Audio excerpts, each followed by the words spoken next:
Bad girl. What you gonna do? What you gonna do when Lynn's come for you? Hello, everyone. Welcome back to Wait, You're Mad. And today's episode, we're kind of jumping into the themes of growth, karma, and full circle moments.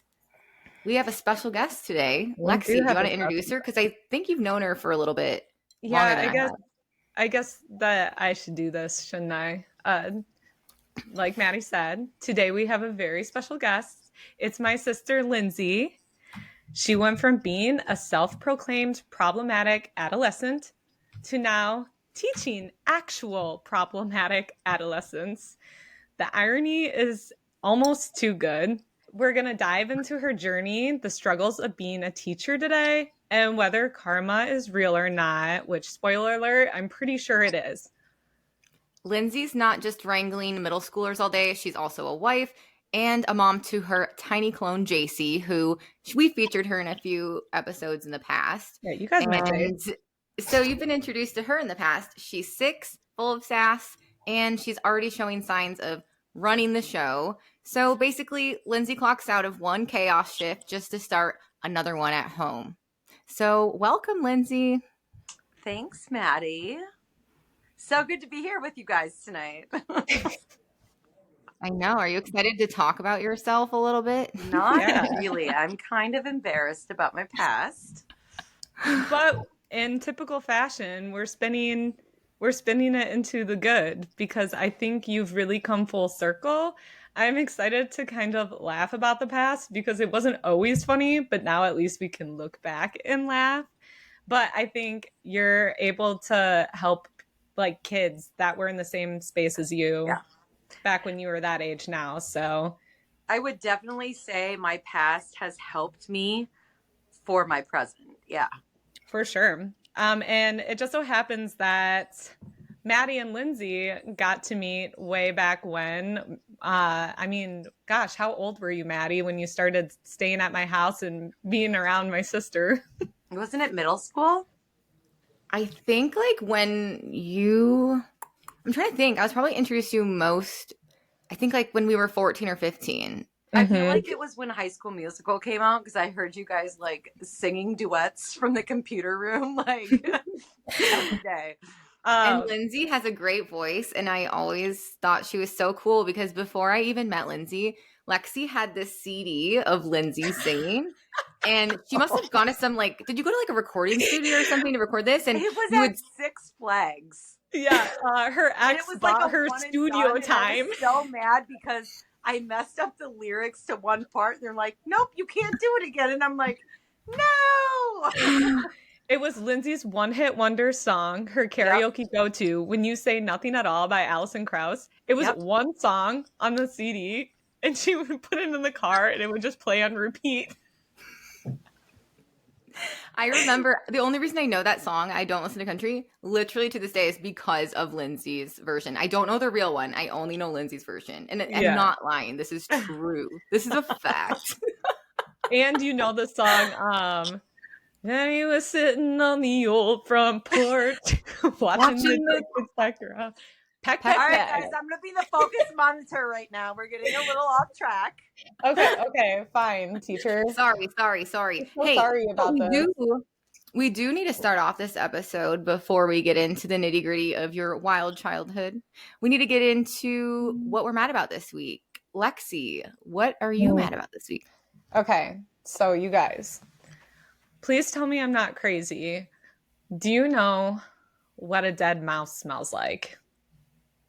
No, I don't want to. Lindsay does, because we grew up in a house that was down in the woods by a field, and we had mice in the basement. And because of growing up knowing that smell, today I walked in my house and it was a faint smell. And then it took me probably 10 minutes to be like, oh shit, there's a dead mouse somewhere in this house. And over the course of the day, it has gotten stronger and stronger. And it's one of those things where if you don't find it, you just have to put up with it until it completely decomposes. And it's so gross. It's so gross. I'm so mad about it. Ew. If I wasn't the focus monitor, I would totally tell you a story about mice in our house when I was growing up. No, you should tell that story. That's actually really funny, but Yeah, make it so quick. I was cleaning my bedroom downstairs and it was a disaster. So I'm picking up clothes all over the place and there's corn kernels everywhere. And I'm like, what in the fuck? So I get all my clothes cleaned up. I fold them, hang them, put them in the wash, put whatever needs to be put away. And I remember I was going to get the vacuum cleaner to vacuum up all the corn, but I remember my dad wasn't feeling well and their bedroom was right above ours. So I'm just like, okay, I'll just vacuum tomorrow instead. And so I went to bed and then I woke up and, like, I'm not kidding you, there were probably 150 pieces of corn on the floor before I went to bed. And I woke up the next day and it's gone. So I remember I walked upstairs and I'm like, Mom, did you vacuum my room last night? And she's like, no. I'm like, did you do it this morning? She's like, no. Meanwhile, I went back downstairs and was going through my stuff and I had folded a hoodie and put it on my dresser. And I went to go put the hoodie on and all that fucking corn was in the hood of the sweatshirt. So these mice all night while I'm sleeping right there next to them were just stuffing this corn in the hoodie that I was about to put on the next day. They were busy. Oh my God. Yeah, They were very busy. busy. It They were creeped me busy. out and I no longer wanted to have that bedroom anymore. It's a good one. That Maddie, is why are great. you mad? So I'm mad this week because tomorrow I'm headed out of town. I'm going to a small town called Winthrop, Iowa. We're having like a work retreat there and spending some time as a team, just hanging out. And so I'll be back on Sunday. And I always talk to my husband about, okay, when you go back to Dubuque sometime, let me know because I'm looking forward to spending a weekend alone at home. Like I literally just want to watch my own television shows. I just don't want to have to compromise on that. I just want to be alone for like 2 days, right? And so he decided that when I'm in Winthrop, Iowa, he's going back to Dubuque that weekend. And he only goes back to Dubuque like 2 weekends a year. So that's 1 weekend down that I'm not going to be able to spend on my own. Does that make sense? Yeah, it does. You're like, out of all the weekends you could have picked, it's Yeah, this pick one. the next one. Yeah. Pick the next one. So Yeah. sorry, Kurt. You know this is annoying to me. So Yeah. Love Well, you. that's the most you complain about him. I think it's still okay, but I just want a little bit of alone time I to understand. literally do nothing but watch television, like straight up.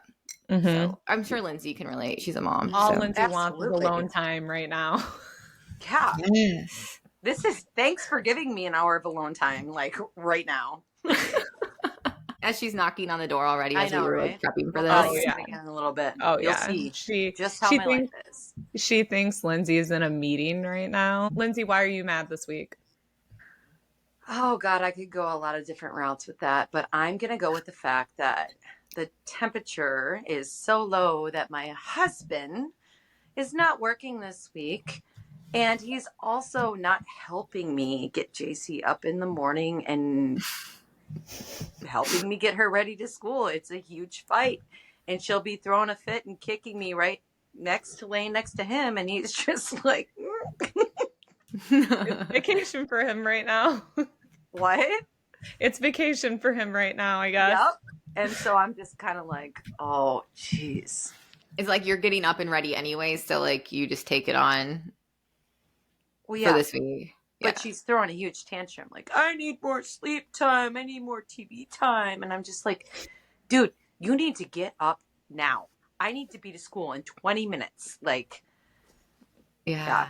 I literally say to people who have kids, like, I have no idea how they get to work on time or like, how do you get somebody else ready in the morning? Like, I spend my whole morning just doing my own thing and it's stressful enough and I feel I mean, rushed. she's 6 years old. She could get dressed by herself, but she plays like limp and makes me dress her like she's a doll.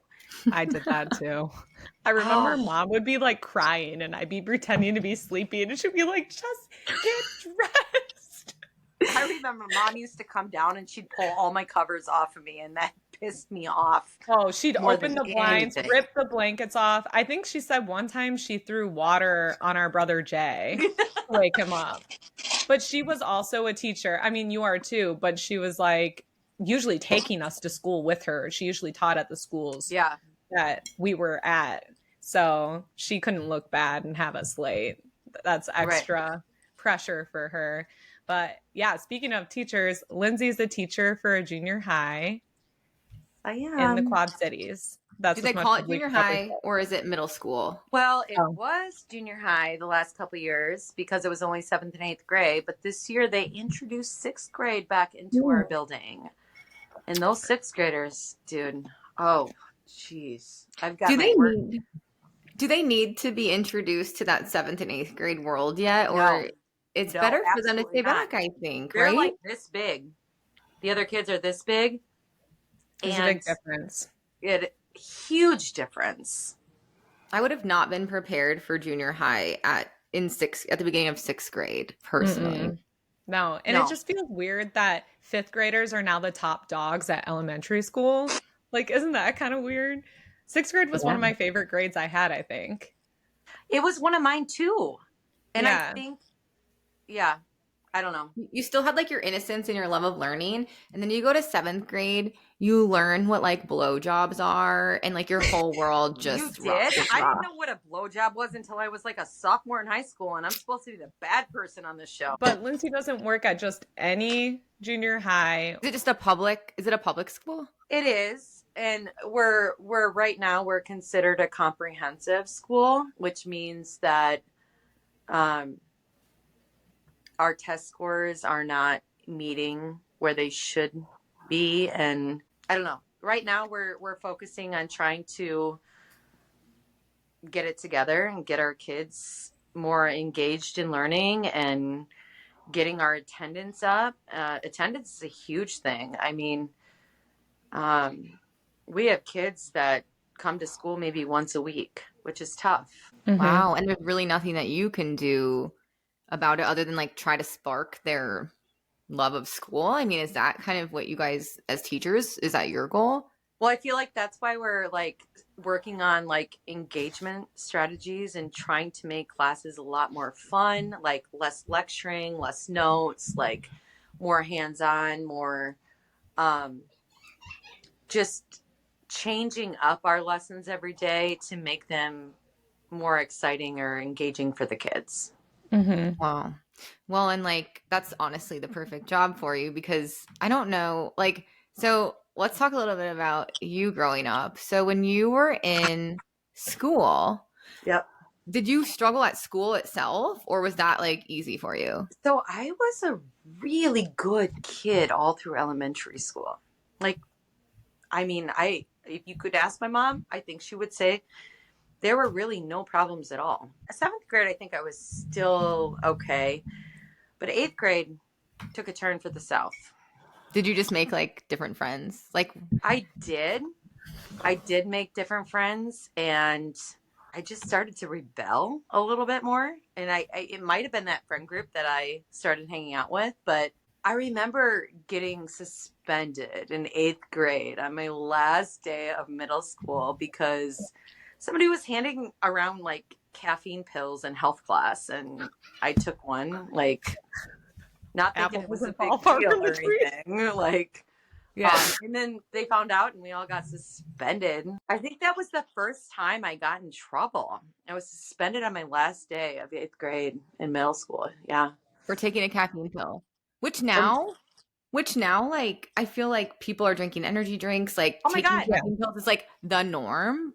So that's kind of kids are crazy coming to to think school about. with energy drinks all the time, and it's like, okay, I got suspended for taking a caffeine pill, which is the equivalent of a Red Bull. But the thing about Lindsay was it was never a question of if she was smart or not. She was probably a little too smart. And I think that's what made her so rebellious, was that she just knew she was smarter than a lot of the people that were supposed to be like putting her in her place, and she knew ways around it.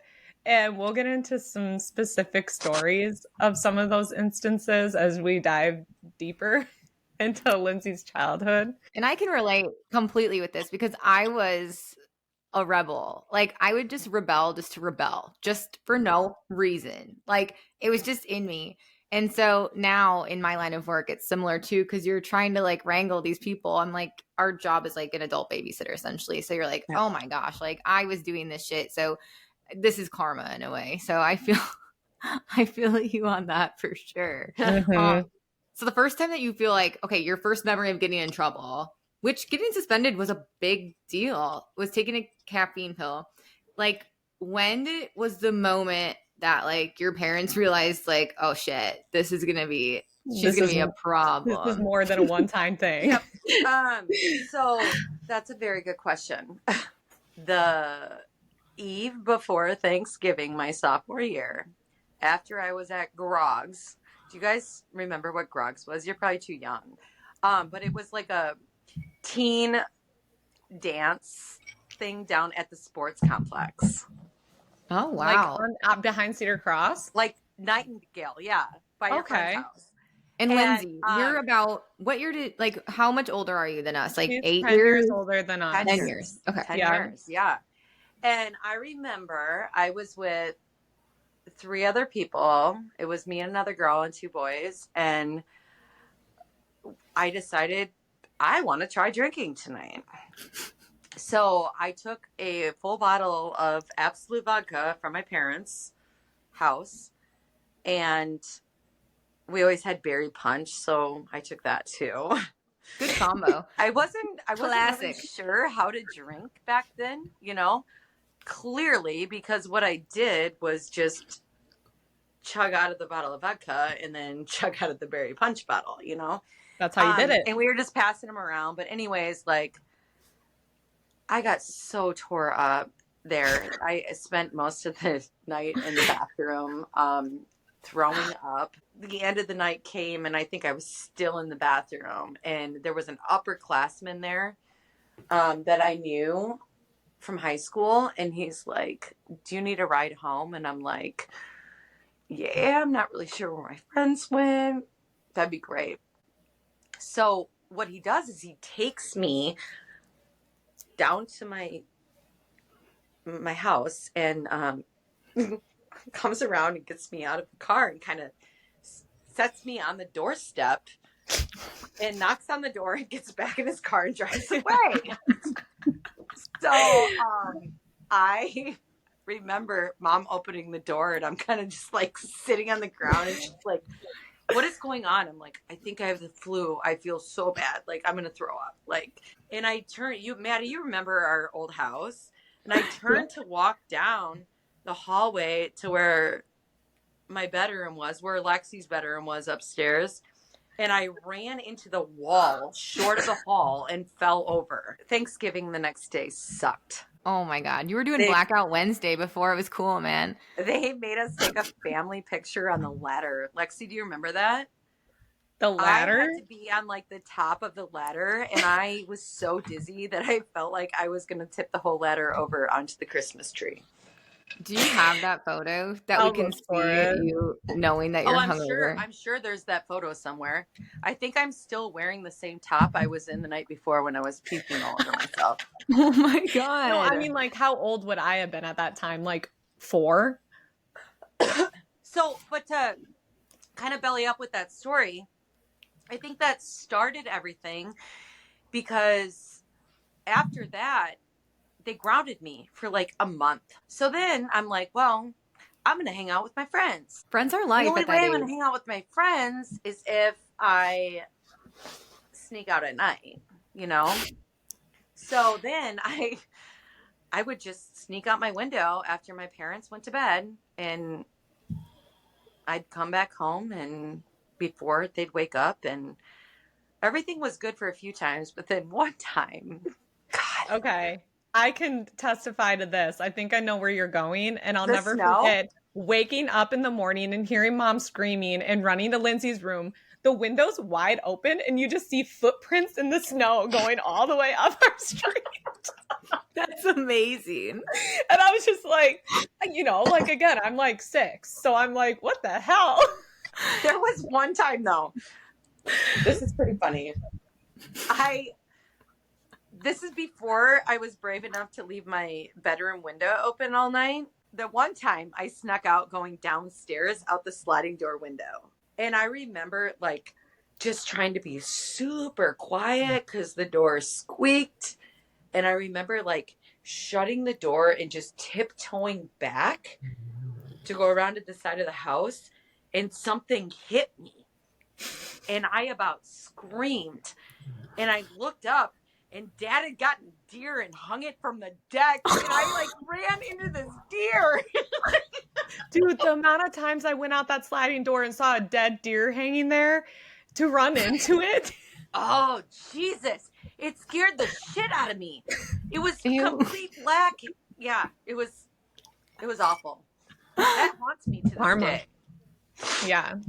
That's actually insane. Yeah, I'm just trying to figure out, like, Lindsay, like, were you that bad, or was it just like bad for the time, or like? Well, let's tell the You know what I checkbook mean? story. Let's tell the checkbook story. Okay, so you were bad. Yeah. Well, this was just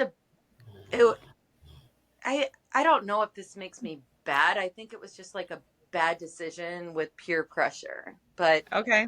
Go on.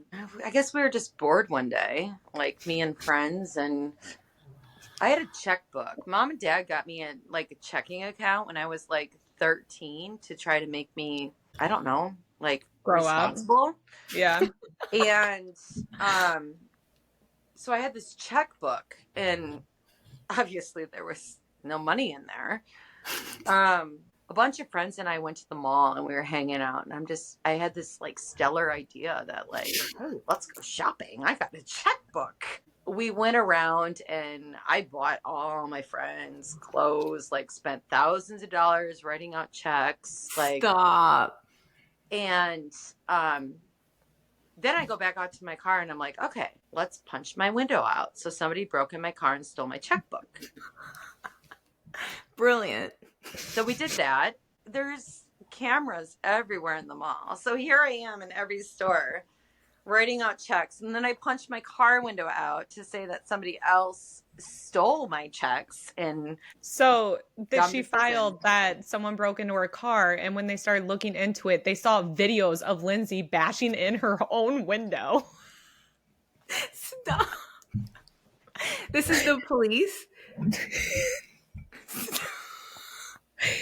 So, yeah, I she think was this was she gonna be was embarrassing. bad. She was bad. And moving on. So you got kicked out of high school. For a little bit, you had to go into a juvenile reinforcement center. Instead of your day-to-day regular high school. Instead of my day, at high school. I was kind of naughty there too. Like I wanted to run away, and Was that like an overnight situation where you were like it was staying like there? I was there for like a week. Okay. But and I could have been there for a long time. And I remember the only way I could escape was to grab the fire extinguisher off the wall and start spraying the staff in the face so I could like run away.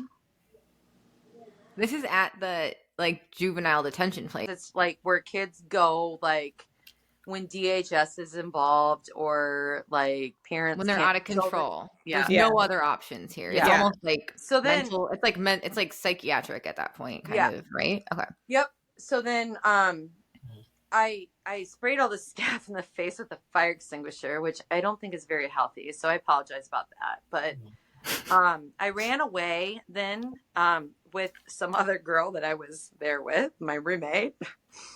And we ran there were cops chasing us all over town. And I remember coming to a dead end, and we just like knocked on an apartment door and we're like, help us. And they let us in.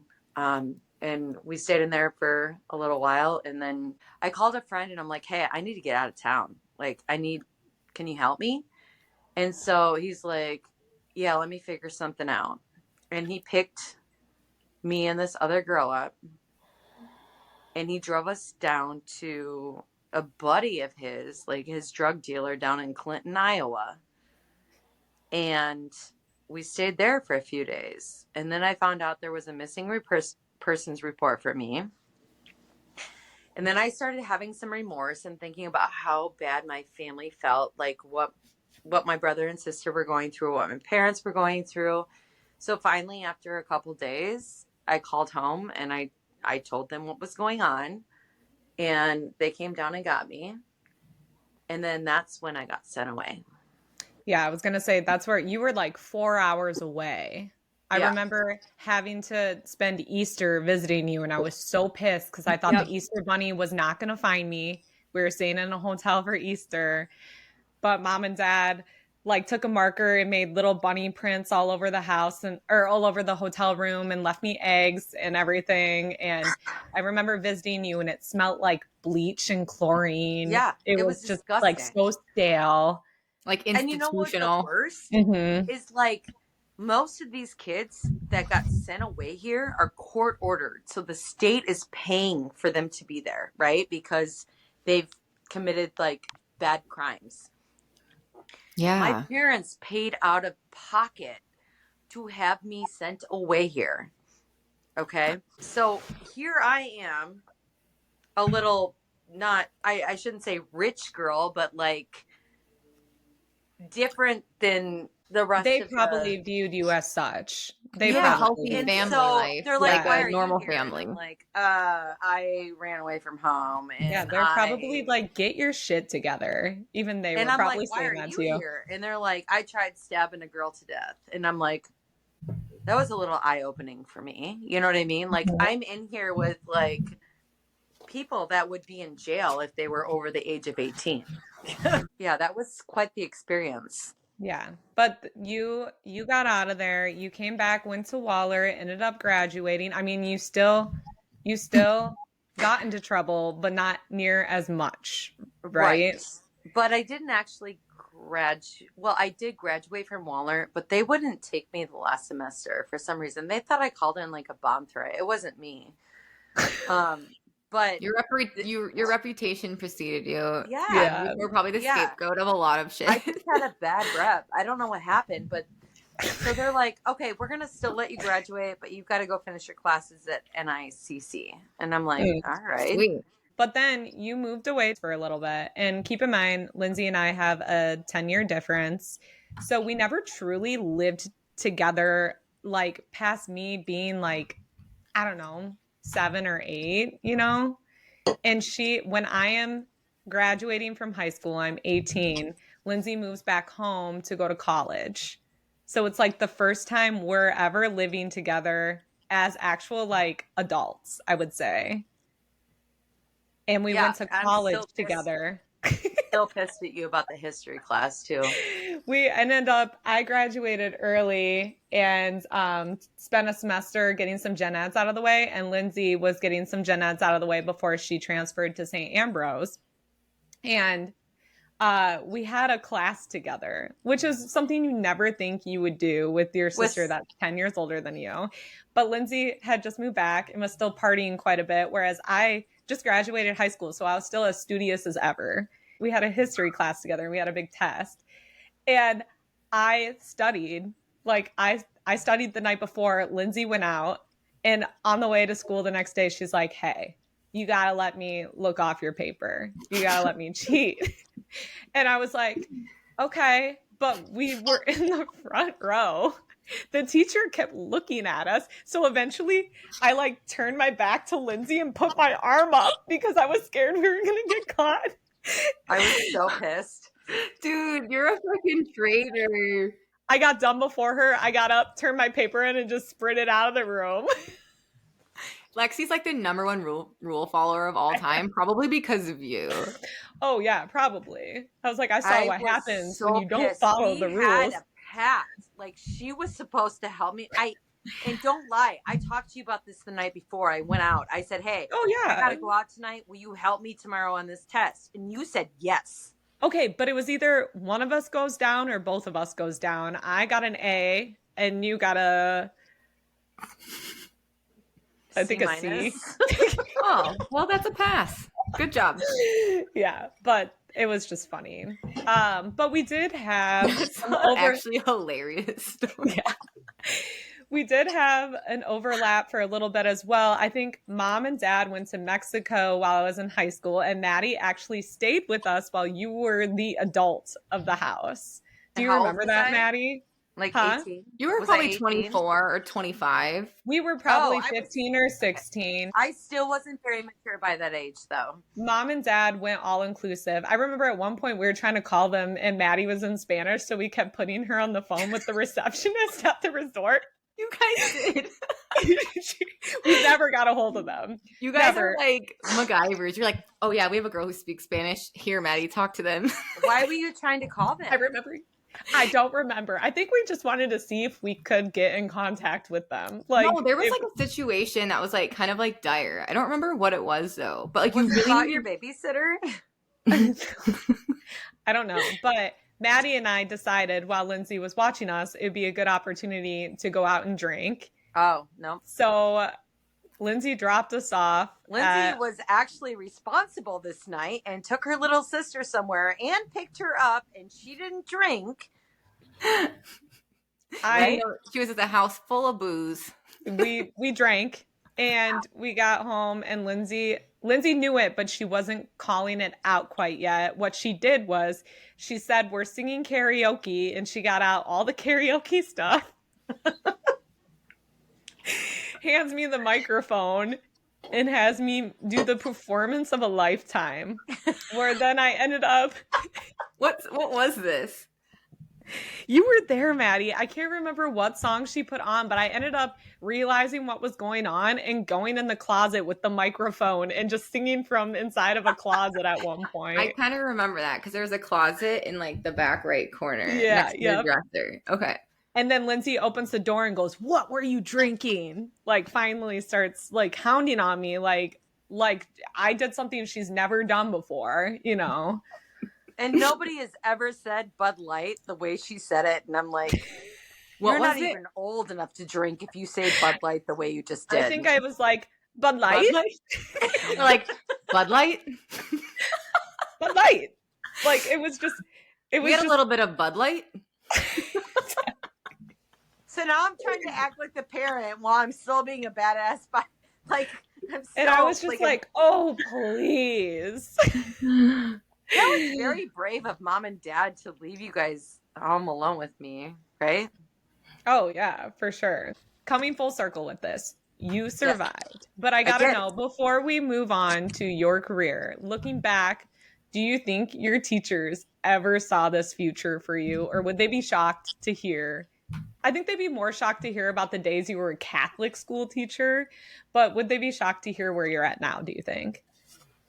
Yeah, I think they would be totally appalled, to be honest with you. That you're shaping the next generation's minds. Exactly. They'd be like, oh, Jesus.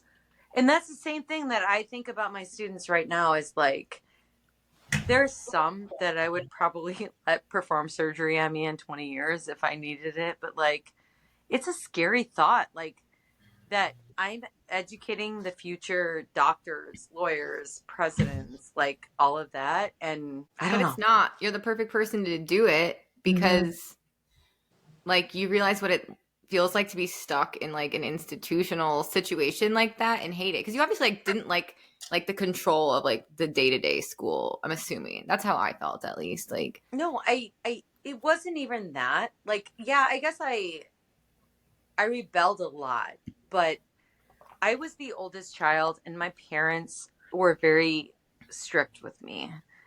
So I was like grounded all the time. Which then caused you to sneak out and then like do worse things almost. I feel like started it was small. Like, yeah, it was like a domino effect. You know what I mean?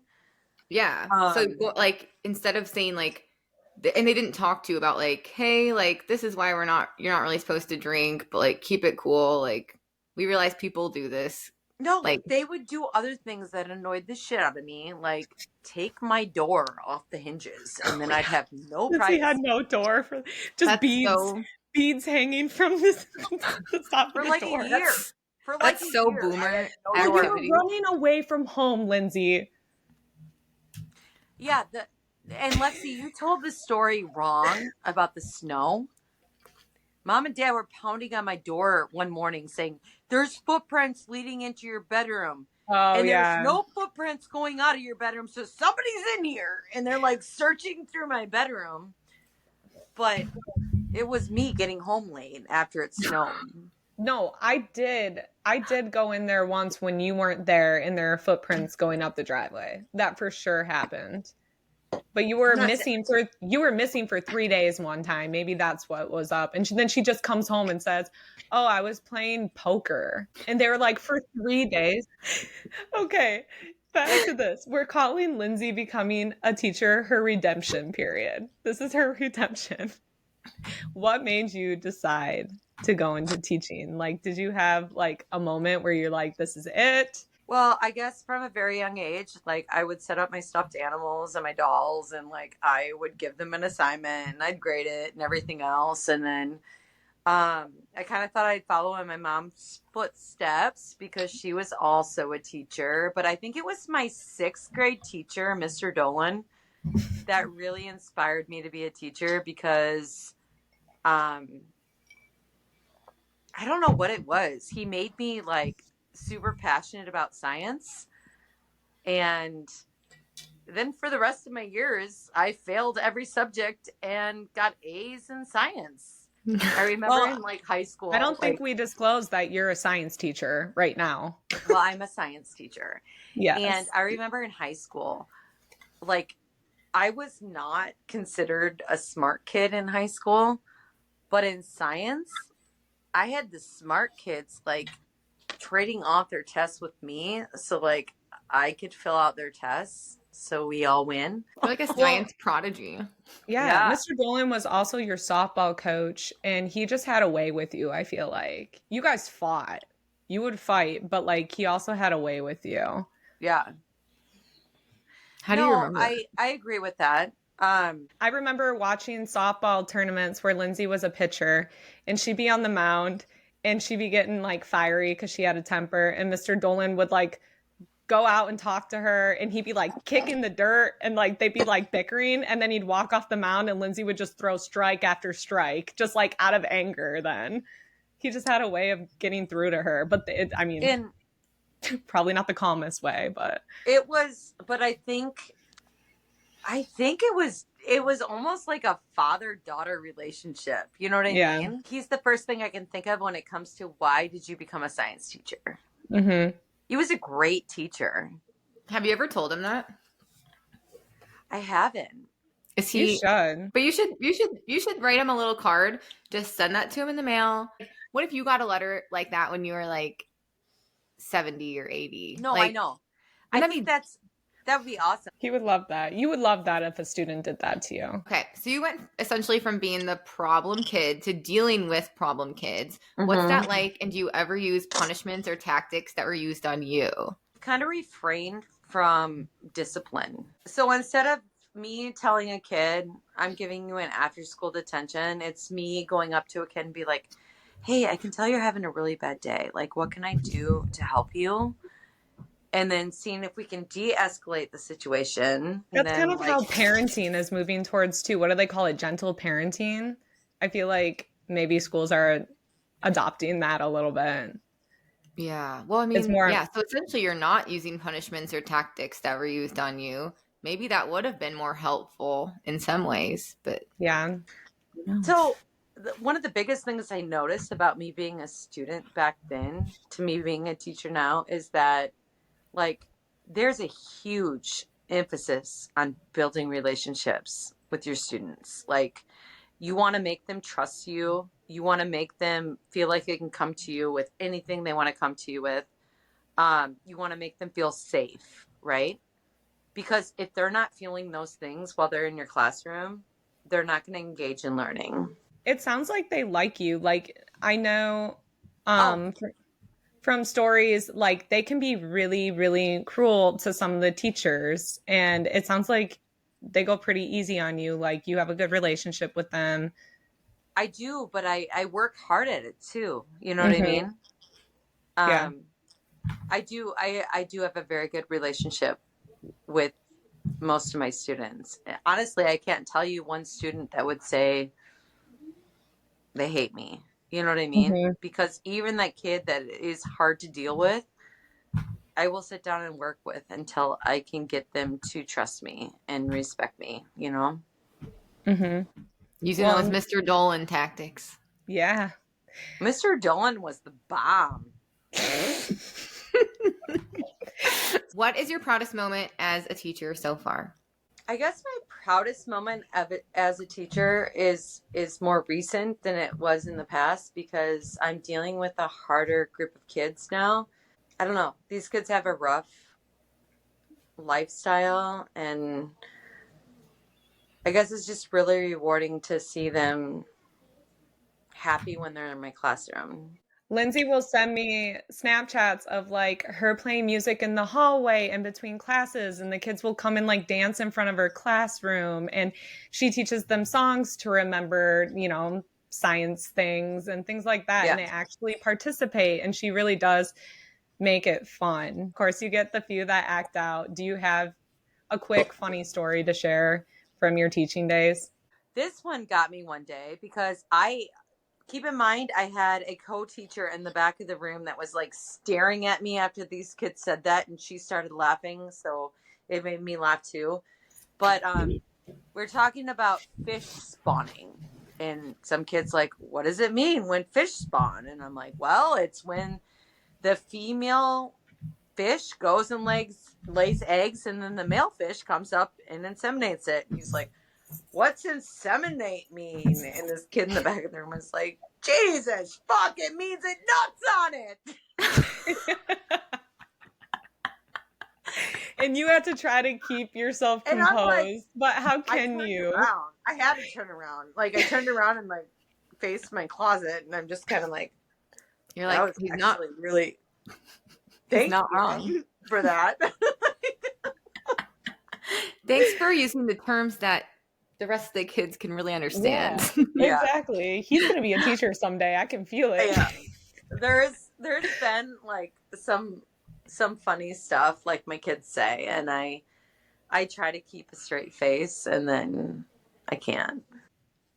You also have to be careful with like what you say to kids. Like, everything can be a huge deal. Like, I remember a couple years ago, like, I had this kid that would draw penises on my desk, like not my desk, but like the classroom desk every day, draw penises. And then like I'd be teaching and he'd be like screaming penis, penis, penis, like while I'm playing the penis game, probably. Yeah. It's a game. And I'm like, why are you obsessed with penis? Well, I got called into the principal's office the next morning, and they're like, did you ask a kid why he's obsessed with dick? And I'm like, no, that's not what I said. And that's not like how it went. You took it out of context. God. So they totally switch things around. And like their parents these days believe what they say. That's the scary part. They stick up for their kids. My mom never stuck up for me. Well, because she was a teacher, so she always took the teacher's side. Let's end things with one last thought.